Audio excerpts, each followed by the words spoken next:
Well, sa seachtó céag bhí fáil na hónaí in Eris, agus rinne sé Tairngreacht faoi Achill, agus ben Tairngreacht sin ná go dtí go cóistí hinaí go Achill ar mhóthar íring, agus go méobh corp, go nompró sé corp ar an chéad toras agus ar an toras Jerry.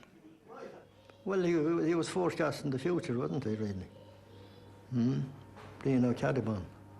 Carabine, there are still carabines down there in Belmullet. That's where he came from. Dúrúlam sé ó glón go glóna ó béal go béal sin an chuí ar óla me sé.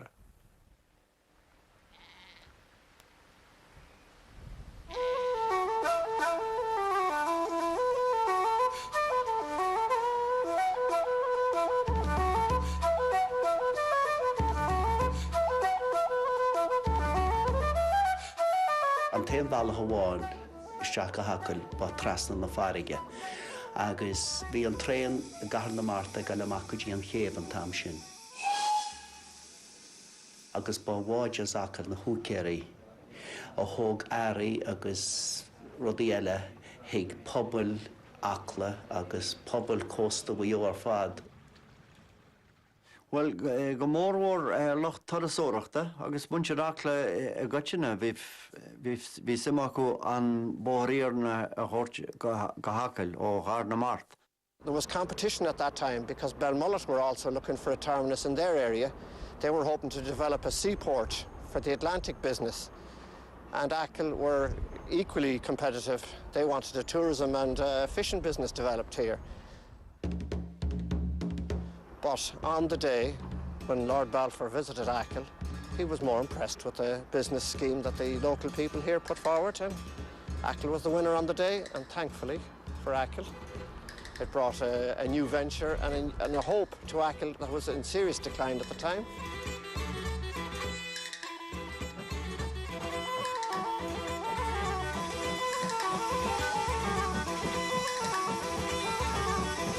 It can best be described as that they had very big plans back in those days, that they were going to develop a substantial fishing industry, and there was going to be a major export business from here.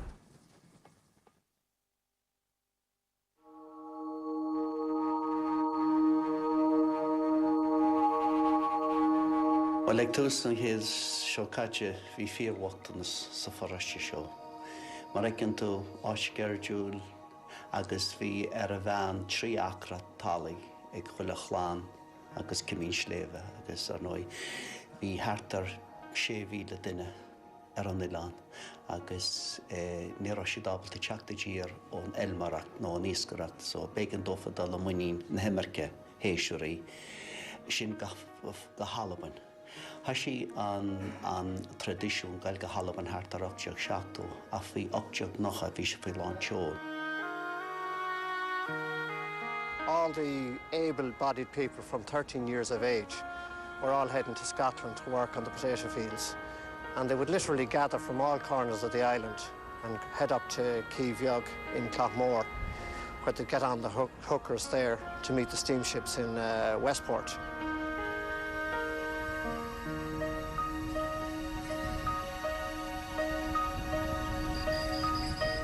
Well, chéad mhór na cluiche móra ar an lá sin an cearthóláide go bheitheh. Bhí thart bag na 600 duine ag fannacht le iad a iompar ó chéadhór go dtí céchachar na Mart, áitir ó gálang an eile a fannacht lofa le iad a thuirt go Halaban. A siad a hála ná ní réirí le gáthúic ar a hacht, ag san áit 6 go húcéirí ní rána cericin. Nis bhí cinú le deanú ag le únéirí na húcéirí. Iad a lochtú agus an orad daoine a thuirt a chorarú agus a béidir nó daoine a dúiltú ó thaobh sábháilteachta.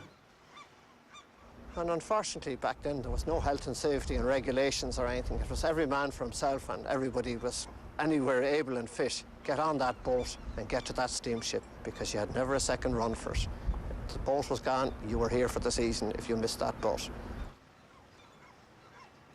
Bhí an Victory an taine bhí ar an mád, agus bhí Sean Haley, Mahanaher, Baleshan bald, no, but we shall na fort unir a marchin. Agus is castle gur hiol se hart der am loan and loshen.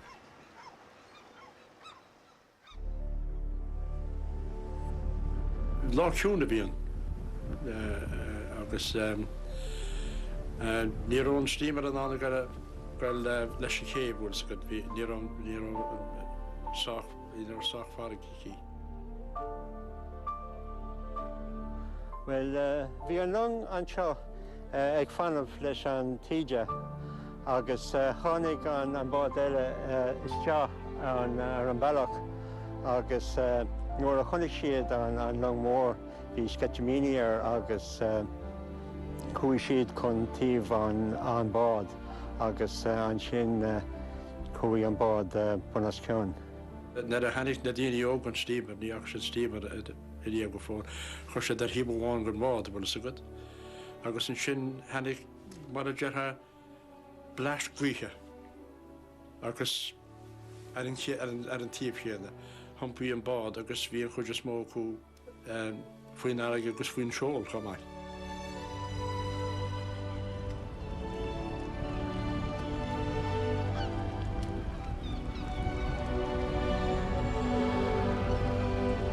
Na daoine nach ró faoin seol sáhhail a bhíad, ach na daoine bhí faoin seol pursad bás panach séilefa. Bhí gáganí agus fich.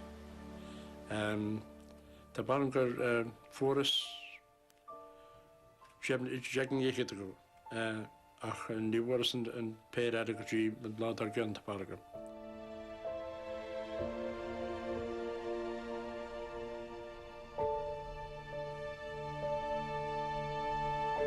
Nuair a hála an báthó agus nuair bhí an oiri sin daoine le teachtar eis leis na corp go Achill, thocraí an Midland and Great Western Railway tréin a chur go dtí go Buchara. Ná stop sé ag dearú an líne agus ní raibh ardán ná stáisiún ná tadaíonn.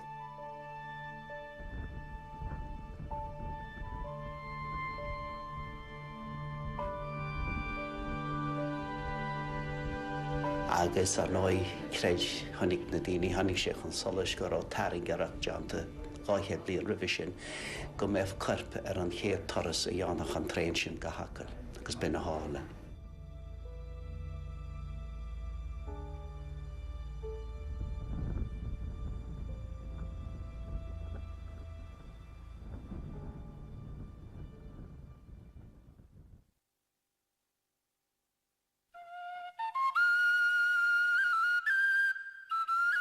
Well, dús an chéad seo caití an seo ar an Acla, bhí síl an bhacht ag na daoine. Ní raibh móran, ní raibh postaníonú tadaí acu agus bhí siad ag brathair a talú chun grimach ar na méil.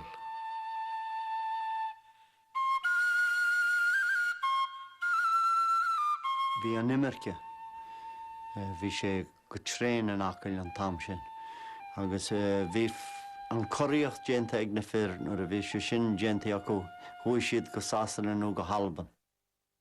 Ní séite seo gur ceir scóir agus 3 bliain agus a lániu tha me go halban. A tha mar a tréin a go bothaire go Blacklia. Is d'ágmaid Achill ar an naochla gar máidin, agus ní hanig muid go Blacklia na gur an séalach sa Tranhóna.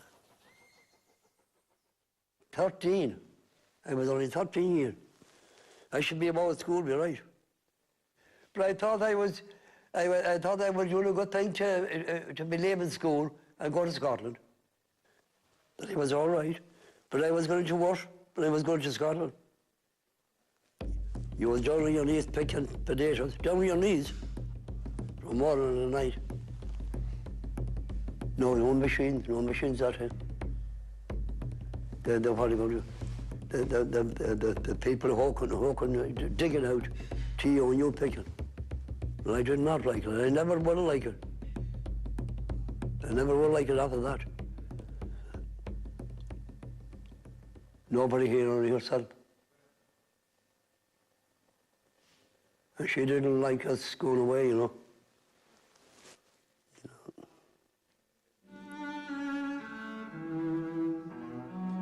Agus bhíar na mrá agus ar na páistí an fóhar í anú agus ar a chósta na beithí agus chuile rud agus an bháin a hábháil agus bhí síl an chrúí go deo acu. Bhí forthú gail go dtí áirteachaí ar gúlta chun na bó a bhleán agus sé chrúí go leor.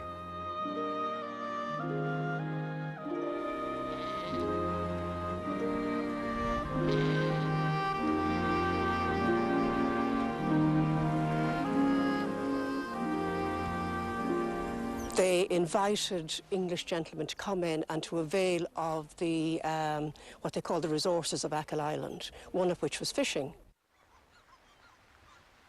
And as a result, anyway, of the advertisement in the Acla Missionary Herald and Western Witness, a gentleman by the name of Alexander Hector, who owned extensive fishing rights in Scotland, established a salmon fishery here on Acla Island.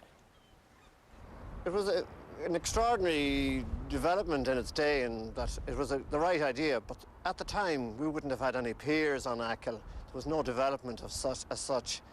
There were no boats in place, and the only craft that the local people would have had would have been the curragh. So really there wasn't a kind of a business background here or a development potential here at that particular time as Hector had planned. But the rail business was a fantastic venture for the tourism industry. It established Acla on the tourist business for once and for all. And in the 1890s, when the terminus here opened, we had one little small hotel on the island. That was developed immediately with help from the rail people. And then 4 or 5 new hotels opened up within a few short years of it. And this was promoted in all the rail literature, brochures, tourism in England and worldwide, and a tourist business gradually started from there.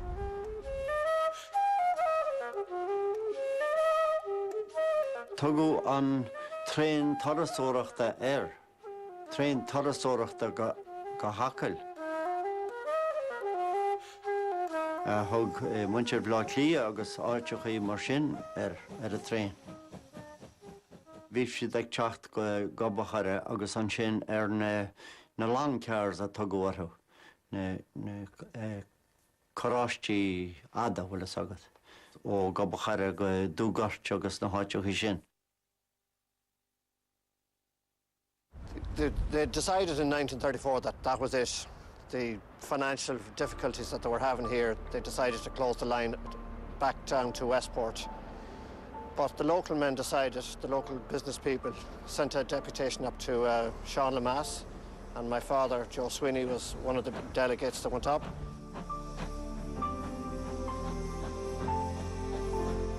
And no matter what these businessmen proposed, the decision on that day was that the line was to be closed.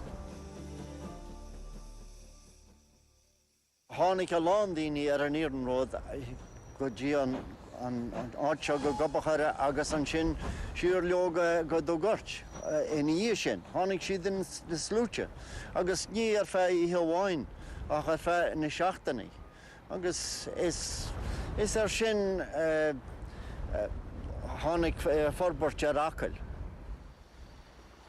Bhí droch tháinachar ar fad ag dearú an Éireann Road ar thorasóireacht an Achill, agus chuaigh sé a léig go mór an tam sin ar fenim líontaí. The line closed September the 30th, 1937.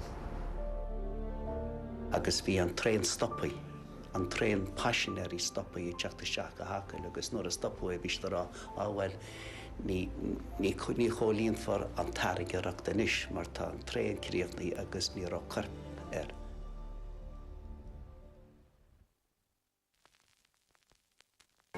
It's still a mystery how fire broke out in this Dumbartonshire farm building, which was sheltering Irish potato pickers.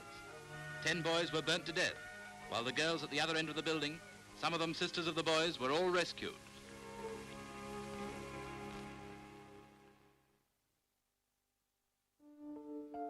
Ihe bháin lóistína bíon, bhí sé go bhhair amháin go tí fer meile.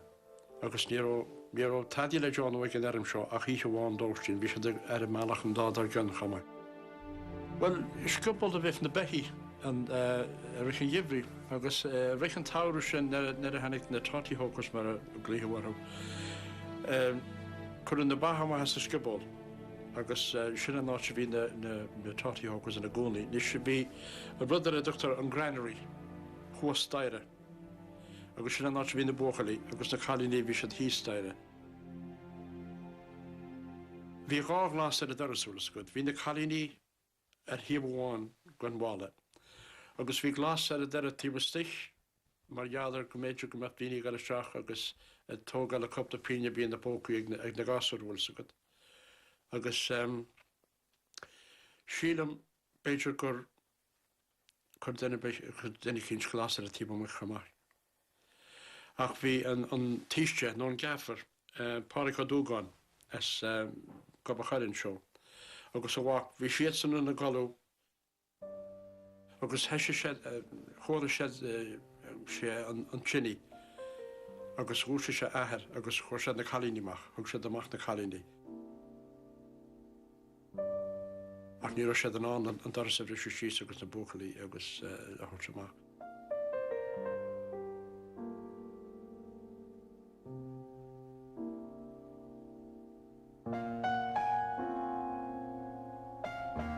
Bhí trúr clán de clánaí bhángáin is do bhach nas palach. Agus bhí Jennifer lefa ar a tíhile go bhála agus bhí si géisiil le na ddríchar a glécharí dhéir a halt amach mar sagad.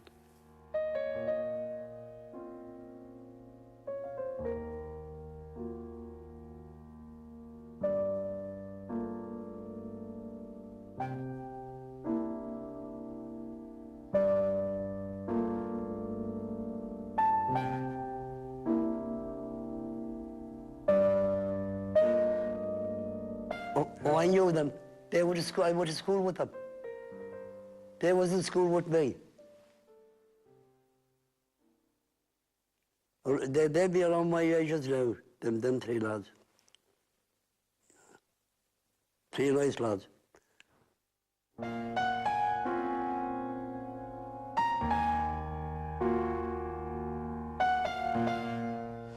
At the pier in the North Wall in Dublin, thousands of Dubliners came out to show their respects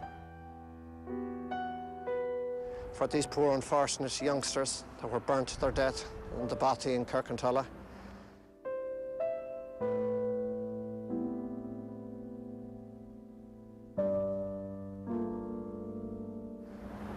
And the train then took its long and arduous journey down through Mullingar, where it took a stop, and thousands again came out to pay their respects in Mullingar.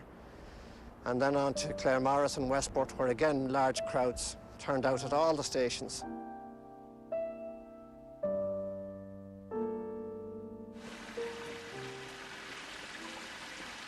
The Honnick men seo le maithair.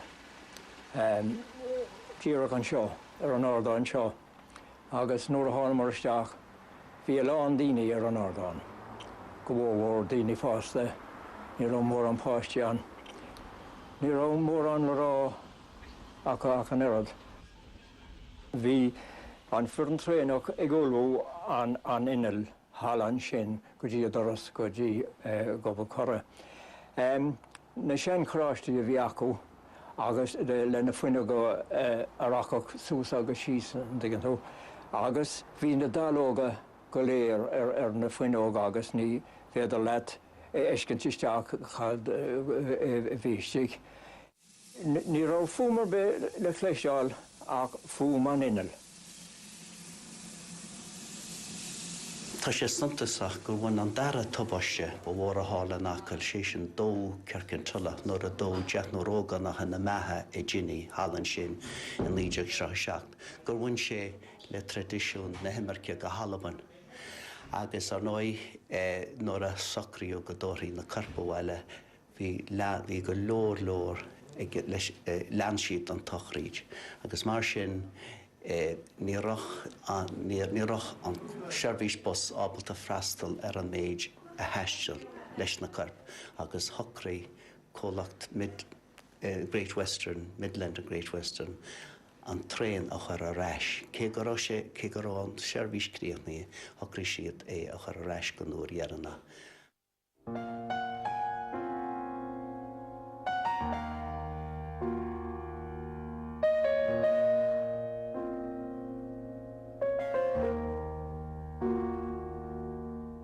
You could see it coming in, there's a bit of a height in Pilranny, and we could see the train coming.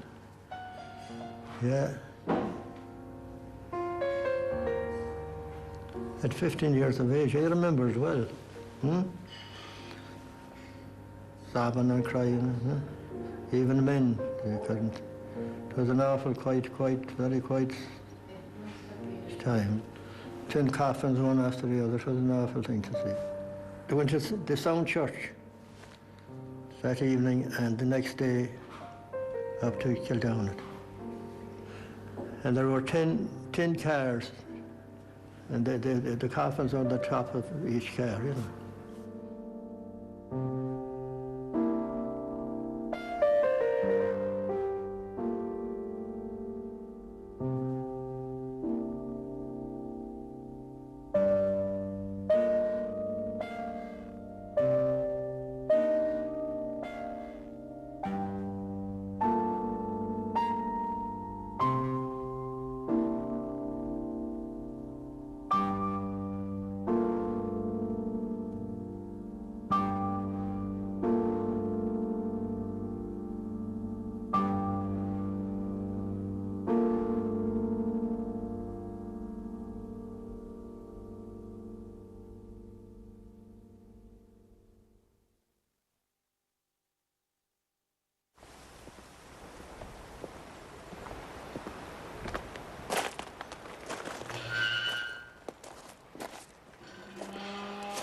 I gcónaí cuimhnín Muintir Acla agus cuine sí chuoiche ar an rud a hála a bhádó hall in Alban. Is rud tregóideach nó le cailfar deachnúr ógánaí agus iad ag obair mar imircí in Alban. Agus chuireann sé isteach go mór. Is cuide stair na háte seo.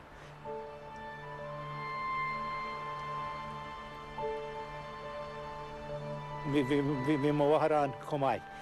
Vi sympati.